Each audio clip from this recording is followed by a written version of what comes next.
Good evening, guys. You are live with We Are the Girls in Claret and Blue. I am joined, of course, with my co-host Reese, but a very special guest joining us. The man, the myth, the legend that is Bobby Seagull has joined us for a very special episode of We Are the Girls in Claret and Blue.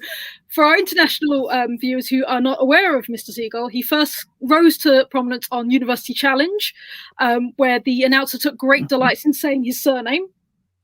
And he's very cheerful demeanour, and he's now made it his mission to bring maths to the UK's children to make it more accessible and more fun. Good luck is but more importantly, the reason why he's here, he is a dyed-in-the-wool West Ham fan, and he's just started following our girls as well, which is he's just said to us it can either be double joy or double misery. So we've brought Bobby on to see his thoughts as a newbie about our girls in Claret and Blue. But of course, we're very happy Reese is here too. Yeah, thanks for the introduction, Ellie. So no, but I am going to start with Bobby first, because I want to talk about just a little bit how you got into, why are you a West Ham fan? Is it because of where you grew up? Is it a family thing? And then how you got into the girls' game as well. Yes. So hello, everyone. So normally my students in the first lesson, they always laugh, "Oh, Mr. Seagull." So let me get out of the way. So if anyone, I think it's done. It's done. All the seagull jokes here. My uncles and aunties are there flying in the sky, stealing a chip. Done. Finished. Done. So maybe I should be a Brighton fan, but I'm not. Because I'm from, born in Newham, from raised and born in East Ham, went to school there. So I am an East Ham person. So there used to be a club called Barking, which is actually closer to my house than... Which I'm media manager of. Yeah. Really? Oh, yeah. Wow. Yeah. I should really be a Barking fan, probably. But Upton Park was about 17 minutes walk. The chicken run stand is 17 minutes walk. So my first ever season ticket, I could leave the house at about 2:40 and get to the ground in time for the chorus of bubbles before the game. And we got the chicken run stand because the other stand would take an additional 10 minutes to get to. So yeah, I'm a Hammers fan. Unfortunately, my elder brother's a Spurs fan. Ooh. What's up with him? He was born in South London, so maybe, but lots of family tensions there. So yeah, I bleed Claret and Blue.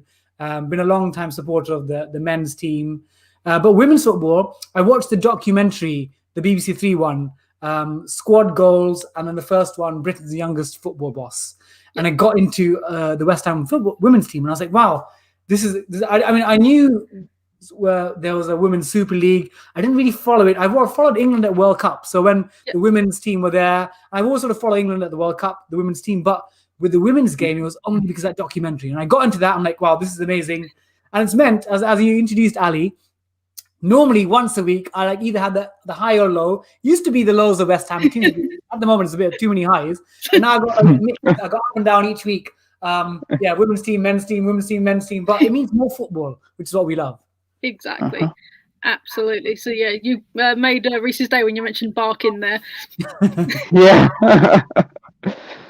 But no, we are absolutely thrilled to have you on the show. So we're going to run through everything. We're going to talk about the Manchester City match. We're going to talk about the Chelsea match. We're going to look forward to Bristol, and we are going to look to your namesakes there, Brighton, which is also midweek next Wednesday. But first, let's talk about the negatives so we can end on a positive. So I'm going to start with the Man City game. For anybody who doesn't know, we lost 4-0 to Manchester City. Went down 1-0 after 8 minutes with a Caroline Weir tap-in, and it just went downhill from there. So I'm going to start with Reese. Your first thoughts on that? I was really upset with Sunday. As you know, Ali, I text you at every game, and we won't repeat what I was saying to you on WhatsApp that day. But for me, I actually think that was our worst performance of the season. I've seen some, we've all seen some rubbish this season, but that was terrible. I'm not one normally to come on and completely slant the team, but for me, that's unacceptable. There was a lack of commitment there.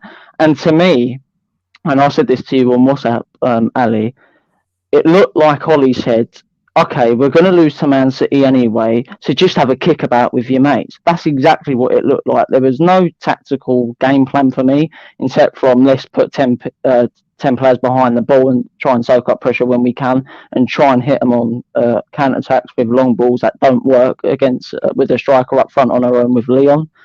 And I think after 1-0 we gave up. And there's only 2 players, and we say it each week, that ever show commitment after the 1-0, and it was Kate and Gilly. So for me, and it's one thing that went on to the Chelsea game in the first half, for me there's a real lack of commitment, and it's something I'm not happy about right now as a West Ham fan. Oh, strong words there from Reece. Normally he's the one that's calming me down. So Bobby, did you watch the Manchester City match? Yes, I did, on the FA WSL player. It's amazing. So my cousin discovered, he said, "Oh, Bobby, you can watch the games." So thank you to the FA player for putting it out there. The commentary can be a bit more dynamic if I'll give you some sort of feedback. But again, going into the game, we know like in the league, we've got the top few, Chelsea, Man City, Man United, Arsenal, who are in almost like a separate division. Everton's sort of borderline there, but they're almost like in a separate division to the other clubs. So I wasn't expecting a win. In fact, I was on a Man City fan TV, and he does a lot of stuff about the women's game. And we had a prediction at the end. And then my prediction was, thing is, normally I am very positive. I find it hard to find the negatives. I find the silver linings. And I said we're going to lose 5-1. And the Man City fan TV guy, Ray, he said, "Where do you get the 1 from? It's not going to, you're not going to get 1. To be honest, it didn't look like we're going to create anything. And I know if you're Ollie Harder, you're thinking, what's his attitude? Is it thinking, let's go in, let's not get smashed by 7? Because City, didn't they get 7 in the previous 2 games, I think, in the league? Yeah, it's 7-1 and 5-0. So yeah. So you might be thinking, at the end of the season, goal difference might come into play. We don't want to get smashed. But it was really tepid performance. And I was watching with my cousin, if you're watching, we're trying to get people into the women's game, we just didn't show much heart. Like, there were times where we get the ball for a throw in, maybe Gilly's got it, and nobody seemed to want the ball. We're all just like, maybe, I almost think we were quite scared of Man City. We looked petrified. And that showed in the way we played. Okay, end of the day, 4-0 is not losing like 9-1 to Arsenal or something, whatever the score early on. So it's not the worst of the worst, but it didn't bode well for our next Conti game, did it? No, it really didn't. And I think we've all hit it on the head. There was no heart, there's no passion. I think we can all agree as West Ham fans, we don't expect to win every game, but we expect our team to try. And it just felt like they weren't trying. It just felt that, like you said, they went in and were like, oh, right, gone 1-0 after 8 minutes. Yeah. That's it. We're going to lose. And there were very few players that tried. I think Leon gave up after a while. Normally she's one that's constantly going, but she was done. I did feel sorry for Maz for giving away that 4th goal, because she sort of fell over her own bootlaces. Someone's got to make that into a meme. I'm sorry. That looks like a... Sorry, Maz. Yeah, but she fell over her own bootlaces, which, was unfortunate. But it just was painful to watch. It just was painful to watch, which is, I've sat through some drubbings. I've sat through the 7-1 against Man City. I sat through the 9-1 against Arsenal. I've sat through the 8-0 at Chelsea. That was a few seasons ago. But we didn't give up, and it just felt like we were just And that's the worst thing a West Ham team can be. It's just You know what, Ali, though? Something I've seen a lot on Twitter, and I watched your podcast with Joe, and it was sort of a lot, well, not on Ollie bashing, but you were saying about Ollie's team talks and stuff. And for me, I think Ollie's been thrown in the deep end right now. For me, I think under Matt there was a lack of commitment and a lack of passion for me, and that's why I sat on this podcast each week saying, just keep Matt in charge, he will get them going. And then, okay, we changed manager. I think there's more to that than just the players not playing for him, if I'm honest. I think some of that comes from upstairs in Matt's departure. But for me, and then Ollie comes in and he gives this fantastic interview. I mean, me and you were really excited for the game against Tottenham because of that interview. And he spoke about passion, commitment, working class club, working class players. Well, it doesn't look like it to me. I think a key thing as well, going on to the Chelsea game, I know we're going to speak about it later, but it took Ollie Harder to go in that changing room after the first half and give a rant for them players to start playing. Yeah, but you don't know that. You don't know that's what he did. Come on. You don't know that. Come on, Ali. That's you guessing. You don't know he did that.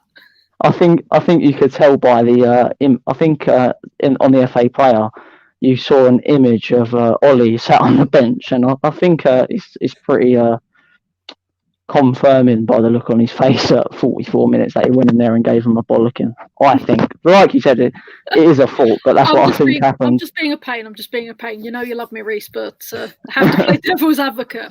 So the Manchester City game was a painful watch. However, not as painful as the Chelsea semi-final midweek. You know, finally got the furthest we've got in the Conti Cup. We're in the semi-final. We know Chelsea's going to be a hard ask, but, you know, everything was telling us social media, we're raring to go. We're going to try and do this. We went 2-0 after 12 minutes. And it went downhill from there. So, again, I'm going to start with Bobby. So, that first half against Chelsea, what are we thinking? Are we hiding behind our hands? Thing is, okay, I know Chelsea haven't lost a WSL game. I love my stats. They haven't lost a WSL game for 2 years. So we know they're investing heavily. They're trying to become the top team in England. But in the league game, when we played them, we lost 3-2. We showed proper fight because I think they'd won 11 straight games at home, and we gave them a proper run for their money. So it shows that when we give it our all, leave nothing left on the field, and the opposition has a tiny bit of a dip, we can compete with even the really top teams. But it felt like, I think the Man City game have clearly damaged our confidence. You know, Ollie's come in, new setup, and everyone's like, okay, let's try again. And that game knocked the stuffing out of us. And in the first half, I don't like scapegoating people, but maybe I will. I don't want to scapegoat. I'm not going to scapegoat, yeah. But I just think like individual errors sometimes. If you're playing these top teams, you can't make individual mistakes. If the opposition outclass you, someone gets like tearing up the field, fine. But if you make mistakes and you can see from there, like a couple of the goals. Can I name? Go for it. We are honest here. Go for it. Arnold, I love you, but the couple of those mistakes there cost us, because when you're playing the likes of Chelsea, you need to keep it tight. If you're giving them goals away for free, it just means that you're going to get pummeled. And it was really sad because in bits of the second half, we played some really good stuff. In fact, I think we were unlucky not to get a couple of goals. We could have maybe on another day got a couple of goals. But if you're giving Chelsea 3 goals, you're asking to get absolutely smashed, aren't you?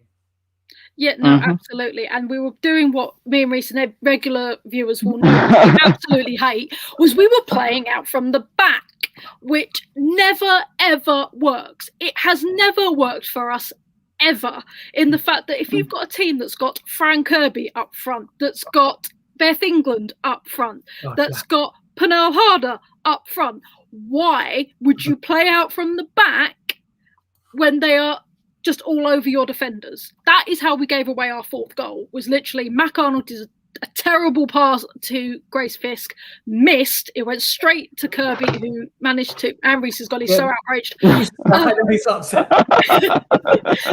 went straight to Pernell Harder, and bang, that was their 4th goal. So go on, Reese, I know you've got some thoughts about playing out from the back.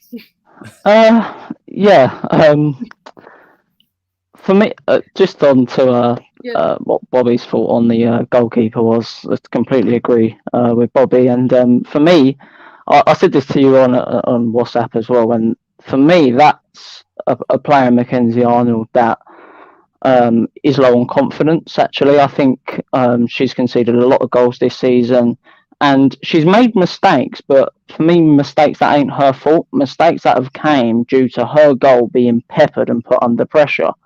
And if you throw so many shots, you're going to make a mistake at one point for the opposition goalkeeper. And for me, we pass it to Mackenzie all the time, and it's sort of there's no options for her. She's going to make a mistake, so it's not working. And when Mackenzie actually in the second half started to pump it up long, you saw an improvement in her actual goalkeeping. So there's a connection there. So for me, I'm, as everyone on this show will know, I'm Courtney Brosnan's biggest fan. Oh, yes. So He's gone again. He's so average. It'll be easy for me to come on the show and sort of say Courtney needs to go and goal on Sunday, which I do believe. But however, for me, I do feel really sorry for Mackenzie, because she's being thrown in the deep end week in, week out, and she tends to make mistakes through playing out from the back. So in saying that, I do think Courtney needs to go and goal, because I think she's a better keeper at what seems to be our system from playing out from the back, and that's what I like to see on Sunday. No, absolutely. However, Bobby's here. He likes his stats. I have a stat for you in the fact that Mackenzie Arnold has saved the second most shots in the league, second only to Sophie Bagley.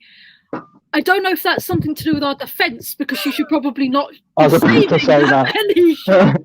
But she is a cracking goalkeeper on her day. I just don't think she fits into that system, and maybe we do keep her, because I think Ollie's against playing out from the back, and he's talking about how we press hard and we press forward and doing it that way, but it's just not working at the moment. And again, the first half was so painful that literally I went to my partner, will I be any less of a fan if I turn this off at half time, because I just can't do it.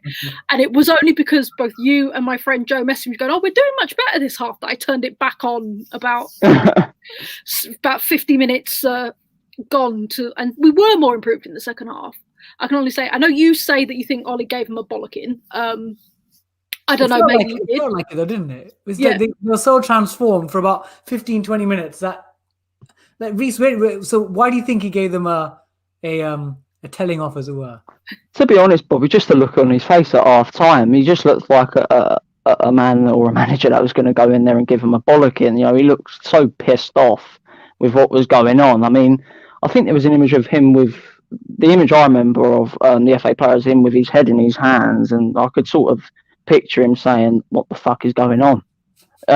Because I do believe he tells him a system that doesn't involve playing out from the back, but because we're so used, and it's not the players' fault in this way, because under the old manager Matt, we were so used to playing out from the back. I think for them, some of these players have been with us a long time, so for them it just becomes a natural occurrence for them to do it. It's just natural to them.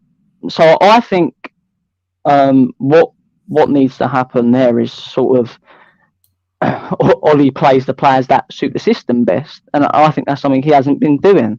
I think against Tottenham we played Martha Thomas up front on her own, and his system of long ball really worked. And even when we passed that from the back, they were sort of all right, we can punt it up front because Martha's there.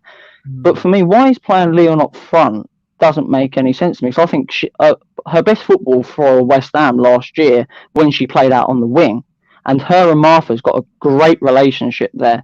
So, and Ollie's tactics right now seem to be one or the other, and I actually think the answer's both, with Nora up front as well, to play his system, because we've done that against Tottenham in that second half, and we looked brilliant. For me, that was the best 45 minutes of football I've seen us play this season. Yeah. Not last season, this season. So yeah, I think it's a mixture right now of old habits wreaking havoc and just little tactical mistakes that Ollie's making, where he's just trying to get used to his new team.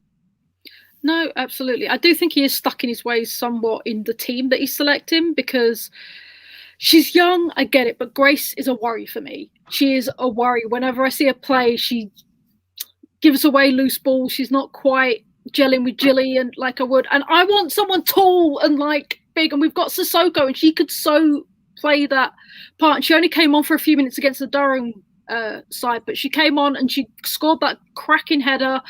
And so she's definitely another option. I think he just needs to have a play about with the squad and find a more. We need a more defensive side. Well, you got a great round forward against Chelsea and nearly scored. I was like, wow, where's this? Yeah. I was like, oh, we got maybe a long range shooter. Play Grace in centre midfield with Kate and just let Grace get some shots at goal. Yeah, exactly. That's what it is. That's exactly what it is. So, of course, we crashed out of the Continental Cup semi-final, but we can hold our heads high the fact that we got there above teams such as Manchester City. I thought you were about the performance on Wednesday. I was about to go, can we? No, yes, we can. Hold our heads up high because we went further than Manchester City. We went further than Man United. We went further than Arsenal. We went further than Tottenham. We went further than Everton. We went, the only team that above us in the league that we didn't go further than is Chelsea. So we have done brilliantly there. But now we've got to turn our attentions to the league. And we've got a crucial match on Sunday. It is the return of the former manager. Legend? No, no, I love it. But the prodigal son, that's the word I was thinking of, in Matt Beard, coming back after his temporary hold at Bristol. They won their first game this weekend, so they've really put the pressure on this game. I'm going to start with Reese. What do we need to do this weekend, apart from the obvious win? Not play out from the back again, same answer there. But no, for me, it's I think this week after Chelsea, I think Ollie may have gone in there the next day and sort of had a sort of meeting and addressed a few things again, which typically happens when you bring a new manager in. And I think in the second half, if Ollie didn't give him a bollocking and genuinely tactically change stuff, I think that may mean he's found his system now. So I just want to see not the same lineup, and for him not to be stubborn. I want to see changes this week. I'd like to see Courtney in goal. Why not? Max suffering in confidence. Maybe a couple of weeks out of the team, we start winning and putting her back in a winning team, and then her having that performance may suit her for the rest of the season. So for me, it's worth putting Courtney back in goal. She suits the long ball system and passing out from the back much better. Again, I'd like to see a defensive change. I said it last week. I'll say it again. Sissoko at centre half in place of Grace. I think her and Gilly, when they played together, had a great partnership. We had height in our defence for the first time this season. Since Brooke left, really. Yeah. Kate in midfield, definitely. And I'd like to see Martha up front and Leon on the wing. I think they form a great partnership when they play together. And I wouldn't mind having two up front, actually, with Nora up top with them and implementing the same tactics we did against Tottenham in the second half. So you don't want much then? No, just a whole load of changes, really. Just a whole load of changes. Though, Bobby, do you think Matt coming back, do you think we're going to be at a disadvantage? Because he knows that team. He knows that team inside and out. No. I didn't ask you. The thing is, I think Matt will want to prove a point because he's been given a very tough job at Bristol. First game, 3-0 against Brighton. I thought they were dead in the water. They're like, they're gone. They just cut adrift. And last year, some people might say, West Ham deserved to stay in the league, but Liverpool were just atrocious. And this year, I thought Bristol were the same, but they're right on our tails now. And I think, I don't really disagree with what Reece said about our lineup and stuff, but I think that we need to think about the opposition. And I watched the highlights of Bristol against Brighton. Ebony Salmon, she just turned 20. So when she played us last time when we won 4-0, she was a lot younger. Not younger, but she's clearly just developing. And she scored twice. I think we need to make sure our defense is rock solid because, again, we're looking at our centre partnership. If our defensive partnership is not on point, she could exploit it. And football's all about momentum. If you get, Bristol got that win, we're on the back of conceding 10 without anything in return. This is one of those things where I think this game almost represents the future of West Ham in the next few years, because if we lose this, I think our confidence is damaged.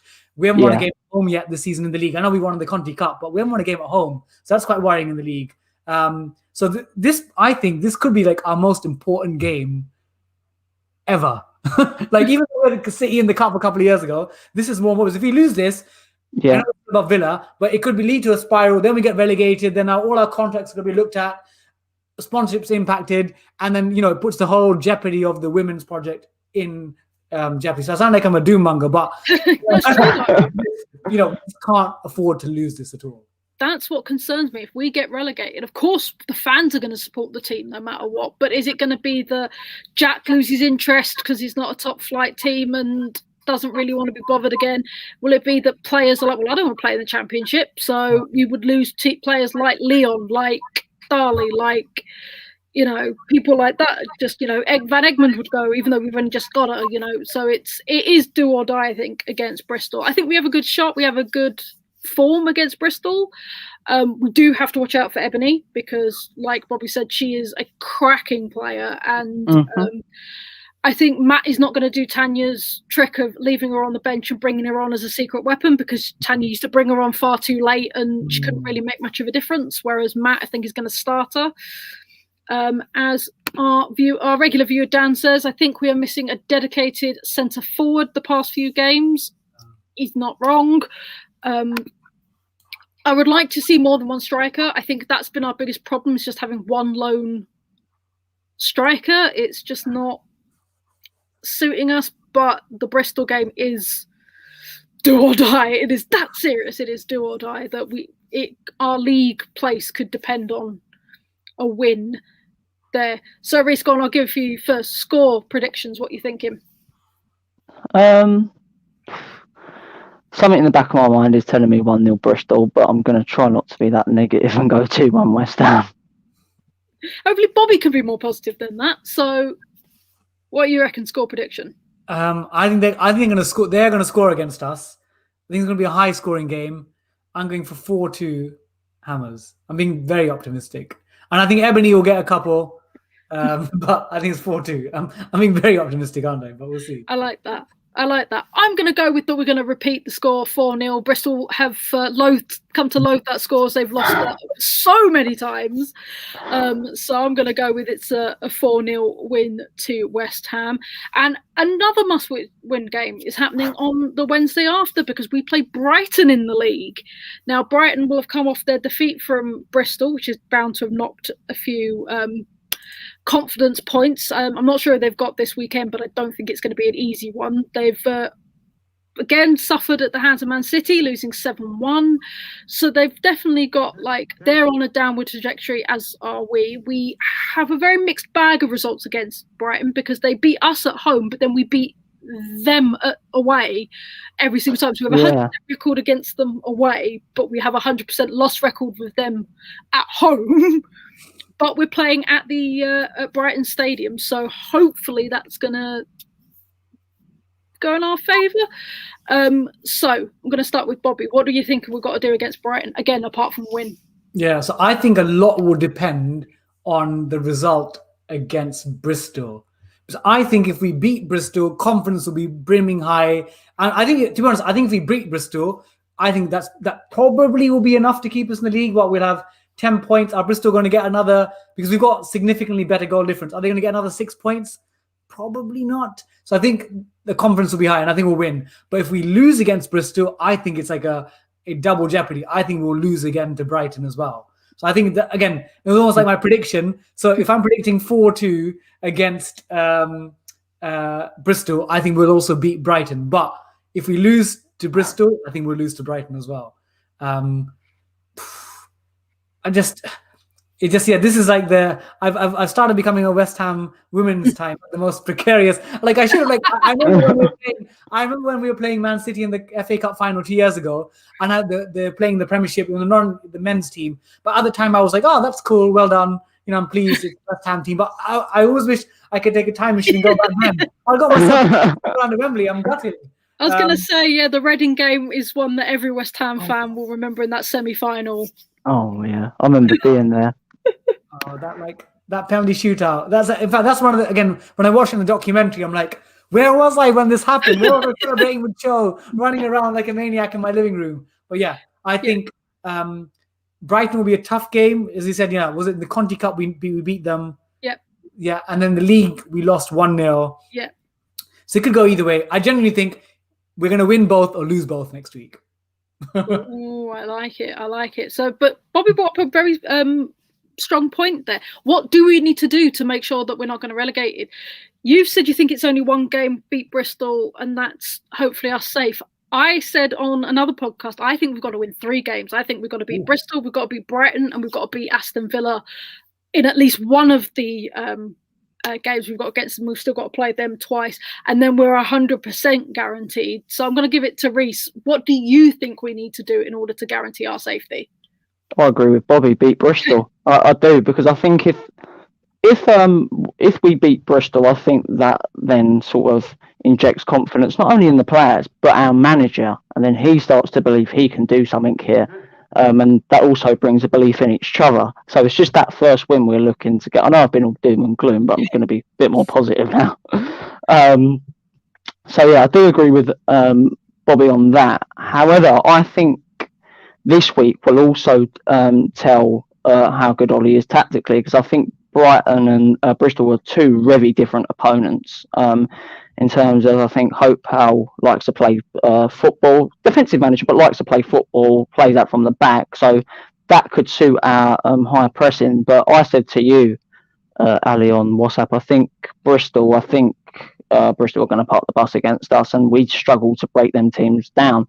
We have countlessly this season. So I think if we can start to beat teams that do park the bus against us, I think that's what will bring the confidence. And that's why I say if we beat Bristol, I think there'll be a big leap in confidence, and West Ham women will be back to usual.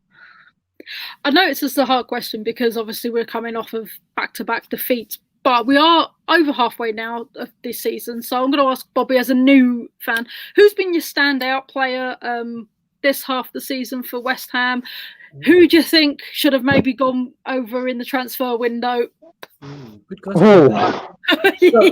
Throwing Bobby in the deep end. Yeah. So I'm going to go for maybe it's probably an answer a lot of fans would say, but for me, the most important thing about being, again, one of the reasons I love sort of historically follow the men's team is the importance of players that really have pride in the badge, and like Mark Noble really has pride for the badge. And Gilly, for me, has pride in wearing the Hammers badge. So for me, he's the one that's really like commanding, telling people, come on, get there, move around. So for me, she's the person that's keeping us there, keeping us like together. But I love the re-emergence of Kate into our team. Again, a proper Hammer through and through. And I always think a club like West Ham, like, no disrespect, we need them players. Clubs like the Man Cities and Chelseas, but they don't really have the traditions. Chelsea's maybe, we don't know. But Man City, for example, they just got money, that's all. And that's why they get players. Whereas clubs like West Ham, we've got proper East End tradition. And having someone like Kate coming back into the team is really important for me. So that's why I would say more of that, the people that have got like the proper claret and blue in their blood, or people like Gilly who sort of developed that. Even though they were, I was going to say, because Gilly's a Millwall fan, so we're going to ignore that. She's become a claret and blue. She's out of the claret to a blue. Oh, absolutely. No, we love Gilly, but yeah, I was like, it's sort of like switching her over. It's kind of why I'm a bit excited about Dagny, our new signing, because for some reason, I don't know how it works being in Iceland, she's a West Ham fan. She is a Hammer through and through. And as my friend Joe said the other day, we thought it might be a picture like you keep seeing of like Sam Kerr in a Man United shirt. And you just thought, oh, she's just going to have like a West Ham hat once. But no, there's like photos. How do you pronounce her surname? Reese? I forgot it now, so that's great. I think it's Brynda Stotter. I think that's how you go for it. But again, it's someone that bleeds claret and blue. She's excited to come play for her club. So, very excited. I think she's been rested for Bristol as well. I've Ali said on WhatsApp, to give you an insight, Bobby, why do you think Dagny's been left out in the team? And I think she has been left for Bristol just because of that confidence thing. If she comes in and she has two poor games against Chelsea and Man City, gives her bad confidence for Bristol. But bringing that fight and passion straight into the Bristol game, it actually might shock Bristol and go, wow, she's really, she really can go for it. So yeah, I think she's been rested for Bristol, and I'm excited to see Dagny play, hopefully on Sunday. Yeah. Though we talked about this last week, but we didn't have Bobby, so I'm going to ask Bobby, what was your thoughts on our transfer window and the fact that we got rid of two very, I won't say key players, because only one of them, in my opinion, is key. However, recognisable players, shall we say. Okay, first I saw, funnily enough, again, I was on the Man City fan TV chat when we were talking about transfers, and we talked about Elicia Lehmann, and my view hasn't really changed. Like, there are a couple of reasons. One is, I think you get a player because they're a good footballer. But then secondly, you also think about, do they help us grow the brand? Elicia Lehmann is just turned 22 a few weeks ago. So she's really young. She's developing, scored, about 9-10 goals for us. So contributes in the field. I know maybe she hasn't quite delivered in the way that I might have thought someone of her capability is, but she's still a young developing player. why as a club are we loaning her out? Is my question as someone new, like why we're moving her on?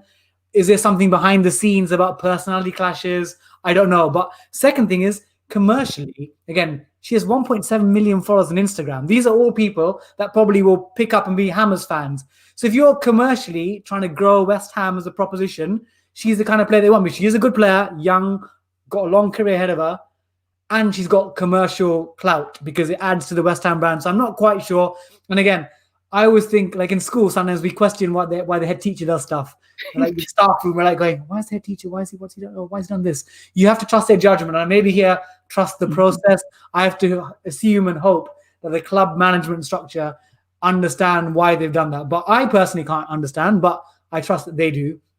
With Cho, it's more sentimentality, like that, the goal against Reading, the penalty, and like the excitement all buzzing around. So I feel sad. She's not as critical to our team, but Ooh, you think that I disagree. You disagree? Maybe you. Again, I'm new to women's football, so maybe you can educate me. I'm happy to be educated, but again, she's another player.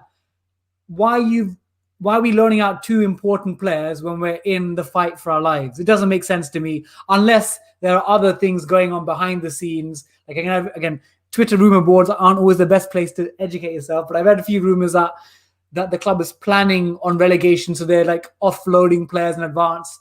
I hope that's not true. It would be a West Ham thing to do, though, wouldn't it? So, Reece, tell me about Cho. So, like, I didn't think she was as critical, but do you think that she's someone that brought a lot to our team? Yeah, I think she's more critical, and the reason for that is because she started a lot of games. She's part of the fabric of our West Ham's women's team, and not only that, I think with Elicia, she sort of blows hot and cold. One game she'll be fantastic, best player on the pitch. Next week, she just won't be apparent really in terms of performance. But with Cho, there is a clear commitment every time. I can remember at Rush Green Alley, because we've got a group that we all sit together at, and you could literally hear players scream because of a challenge they've just received from Cho. So there's that battling performance there. And another point I'd like to make as well, Bobby, to sort of give you a bit of a reference into Elicia. The reason I think why we've loaned her out is because Everton, I'm sure you'll have signed Jill Scott, and I think Ollie there may have seen the future because Elicia lacks leadership qualities, and I think she can learn that from Jill and also learn commitment. Because that's been in question sometimes. So I think there's a learning experience there for Elicia, and I think unless there is that option of let's ship the players out and get relegated, which I don't believe, I think Elicia will come back 10 times a better player and could come back to be one of our leaders because she's been there a long time. She's part of the fabric as well. Yep, no, absolutely. Now, a final question before I bring it to a close tonight, and hopefully it's a simple one. But do you think the players realise they are actually in a relegation battle, or do you think they're still coasting on the fact that Bristol has been down there for so long and only one goes down? So you're pulling faces at me, Bobby, so I'm going to come to you first. I don't think they do realise because, again, you look at the league table, they haven't won. Okay, ignore the Brighton game. Before that, Bristol hadn't won a game. Was it goal difference of -43, scored only 9, and we're like 7 points, and we've scored more than them, almost double them, conceded half as many goals. I don't think we thought about it, but now suddenly one win, and we are now in a relegation battle. So I think it's something that we've almost like fallen into by accident, but now we're in it. This will really, again, it feels like, in years to come, when West Ham are like winning the Conti Cup and stuff, people might forget. They might remember like future moments. But actually, I think this period could be critical to the clubs in the Women's Super League West Ham future. If we get the next 2 results right, I think it could be an upwardly mobile next year. Try and come 7th, 8th, and build up. But if we lose, then who knows what happens to the future of the club. Reece? What was the question, Ali? I forgot. Do you think the players know they're in the relegation battle? Yes, and however, I made this point to you again on the favourite platform of WhatsApp. I'll be charging a promotional fee from that. Yeah, but I think except from Gillian and Kate, which I always say is my tagline, except from Gillian and Kate this season, I think there's been a lack of commitment from the players all season under two managers, and I think they do realise they're in a relegation battle. There's just that lack of commitment. However, I do think, well, I'm sort of hoping Tuesday night Ollie at half time, if he did give them a bollocking, a sort of woke them up and shown, hold on, we can't mess about under Ollie. So yeah, I think they do, but that's a question we can ask again after Bristol, and we may get a different answer, because if we stand still and sort of don't care, then maybe I say no, we don't. So yeah, it just all depends on Bristol this week, doesn't it? It really does. No, it is absolutely critical. But so I'm going to leave it on that joyful question there. I would like to thank Reese once again for being my wonderful co-host, and thank you so much, Bobby, for joining us this evening. I hope you've had fun, and you're welcome back anytime. Absolutely love it. Yeah, definitely. Thank you so much. Have you next week, Bobby. Come back. Yeah, I genuinely, I think women's football is so exciting to watch. Again, I watched the Women's World Cup, and and I'm fortunate enough to support West Ham men's team, and we're lucky that we got a WSL team. Let's pray that we still have a WSL team next season. And did it shock you, Bobby, the quality of football? Because I'll be honest, the way I got into West Ham Women, our viewers will know, because on our first show, Ali asked me, but I just saw, I'll be honest, I saw a price of a season ticket, and I thought, it's something to do on a Sunday, why not go? And once I got there, I just fell in love with the women's game. The quality is so good, and now I'll be honest, I support the women's team more than I do the men, because I think you can have that connection with the players more, speak to them after games. There's that family feel that I don't think you really get with the men's team anymore. So yeah, just a question: did the quality surprise you when you watched the World Cup and our women's team? Yeah, because I think sometimes people in the media can be quite dismissive, going, "Oh, it's just a growth sport. Men's is where you need to be watching." And again, I've watched the men's game for years and years, and my family have had a couple of season tickets at Upton Park and the London Stadium for the best part of 2 decades. But it is expensive, and again, it's harder for you to have that personal connect. Well, it's difficult, but yeah, you feel more distant from the players. But even watching the documentary, my cousin and I were saying, I want to get a season ticket when COVID allows us to go back and go. I want to go and see the ladies' team. I still want to see the men's team, but I'm more excited about following our women's team.